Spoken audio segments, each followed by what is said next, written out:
ક્ષત્રિય સમાજનું મહાસંમેલન પૂરું થઈ ગયું. એક નવા મંચની જાહેરાત થઈ ગઈ. રાજવી પરિવારે સપોર્ટ કર્યા. રાજવી પરિવારમાંથી અધ્યક્ષ બનાવવામાં આવ્યા. હવે શું ક્ષત્રિય સમાજ કઈ રીતના આગળ વધશે બધું જ સમજવું છે. તૃપ્તિબા આપણી સાથે છે.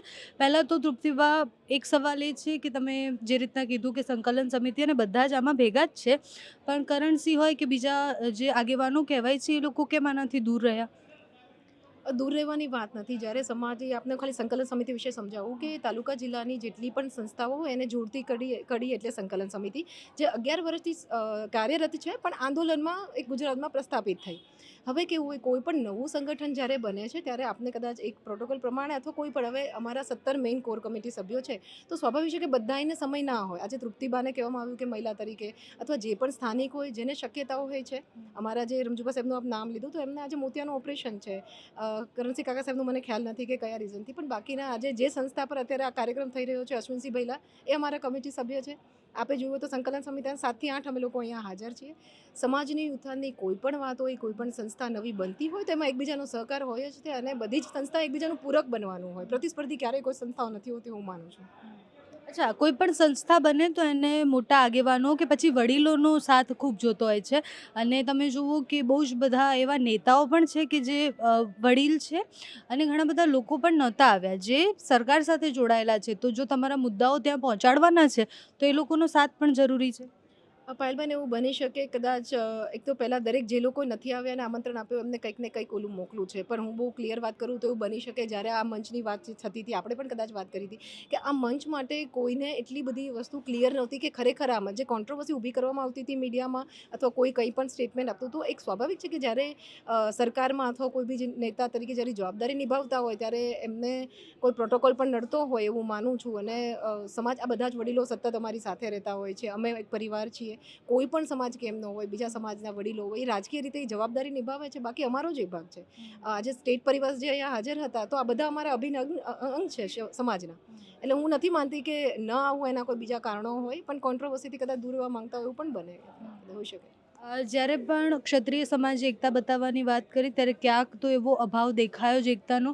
એ અત્યારે હમણાં જે થયું એ પ્રમાણે પદ્મિનીબા બોલ્યા, આની પહેલાં પણ જ્યારે સંમેલનો થયા છે ત્યારે આ પ્રકારના દ્રશ્યો જોવા મળ્યા છે. યુવરાજની જે ટ્વીટ હતી કે યુવરાજે જે પોસ્ટ કરી હતી એમાં પણ એવું લાગ્યું કે પરિવારમાં પણ એકતાનો અભાવ દેખાયો. ના ના, આમાં કેવું છે પાયલબેન, મેં આની પહેલાંના મીડિયામાં પણ કીધું કે આપણા જીવનની કરુણા છે એ કે આપણે છે ને સકારાત્મક ન્યૂઝ અથવા સારી વસ્તુને જલ્દી નોંધ નથી લેતા. ખરાબ વસ્તુ અથવા ખરાબ નહીં પણ સારી વસ્તુમાંથી આપણે તરત ખરાબ પકડવા માંગીએ છીએ. યુવરાજ સાહેબ, નિકનામ યુવરાજ સાહેબની જે પોસ્ટ હતી એમાં માત્ર એમને એક ટકોર સમાજને કરેલી હતી, ને જે બધી કોન્ટ્રોવર્સી ચાલતી હતી, સ્વાભાવિક એમને ચિંતાનો વિષય આજે ત્યારે તમે તમારા પરિવારને એટલે એક ચિંતાનો વિષય હોય એવી એમને એક ટકોર હતી. અને જે લોકો પર્સનલી, હું પોતે પણ ભાવનગરની દીકરી છું, ત્યારે હું પરિવારને બહુ સારી રીતે ઓળખું છું. એટલે મીડિયામાં જે મેં કાલે મીડિયાને પણ કીધું હતું કે રજવાડાઓની અમાન્યા જળવાવી જોઈએ. ભલે એ ડાઉન થઈને આપણી વચ્ચે આવે છે, પણ એમની અમાન્યા, એમની ગરિમા તો દરેક મંચે જાળવવી જોઈએ.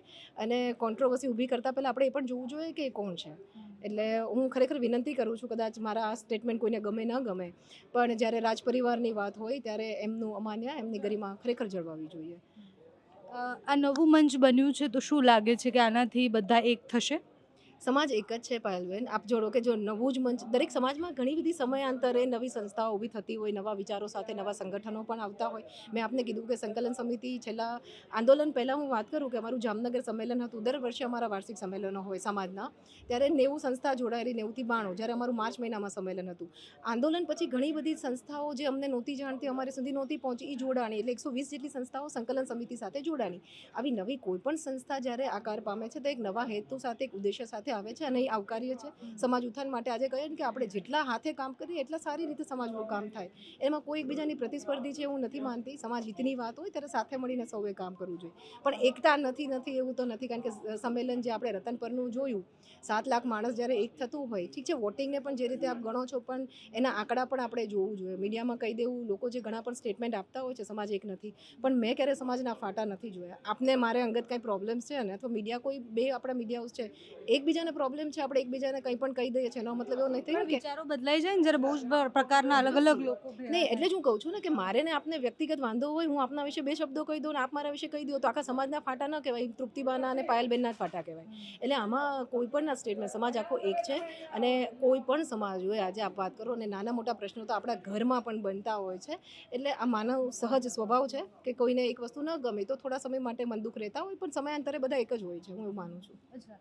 એક છેલ્લો સવાલ છે કે દર થોડા સમયે મતલબ જ્યારે પણ મંચ પર જે આવ્યા એ બધા એવો કહેવાનો પ્રયાસ કર્યો કે આ મંચને આપણે રાજનીતિથી દૂર રાખીશું, પણ તમને એ સંભાવના લાગે છે કે કોઈ પણ જ્યારે એકસાથે આટલા લોકો ભેગા થાય છે, એમનો ઉદ્દેશ સમાજને આગળ વધારવાનો છે, તો એની પાછળ રાજનીતિથી એને દૂર રાખી શકાય? જો સમાજના ઘણા બધા મંચ, મેં મારા સમાજની વાત કરું તો કોઈ બી સમાજ હોય, સમાજના આવા મંચ થતા હોય, હંમેશા સમાજ ઉત્થાન માટે થતા હોય. હા, સમાજ અને રાજનીતિ આ બંને એક અભિન્ન અંગ જેવું પણ ગણી શકાય, કારણ કે આજે જ્યારે સમાજનું કોઈ પણ સમાજ છે એનું વર્ચસ્વ જાળવવા માટે અત્યારે જે લોકશાહી છે, રાજાશાહી હતી વસ્તુ અલગ હતી, તો એમાં હોવું જોઈએ. પણ હું એવું માનું કે ક્ષત્રિય જ્યારે રાજનીતિ કરે ત્યારે સામી છાતીએ કરે, એટલે આવા મંચનો ઉપયોગ કરવાનો કોઈ જરૂર નથી. હા, સમાજ એક તાતણે બંધાય છે, અને સારી રીતે જો એ રાજકારણમાં એનું પ્રભુત્વ દેખાય છે તો અલગ વસ્તુ છે, પણ આવા મંચનો ઉપયોગ કરીને રાજકારણ કરવાની કોઈ વાત હું નથી માનતી. Thank you so much Truptiba.